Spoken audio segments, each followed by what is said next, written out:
जहाँ मु कही मैन ऑफ डेवलप्ड इंडिया माने मोदी समग्र ओडिशार विकास पाई काली अमित भाई शाह आमर सौराष्ट्र मंत्री जेतेबेले ओडिशार गस्तरे थिले से गोटे महत्वपूर्ण वार्ता देकी जाइछन।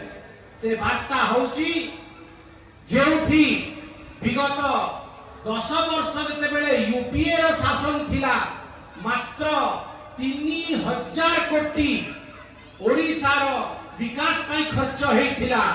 सेठी आपन को जानि कि आश्चर्य हबो और प्रसन्नता मध्य हबो नरेंद्र मोदी का 9 वर्षर कालखंड रे ओडिशार विकास पाई 18 लाख टू ऊर्ध्व कोटी टंका खर्च हेछि। 18 लाख कोटी टंका नरेंद्र मोदी का सरकार विगत 9 वर्ष रे ओडिशार विकास पाई खर्च करचंती। ये एक रेकॉर्ड स्थापित करचंती नरेंद्र मोदी का सरकार।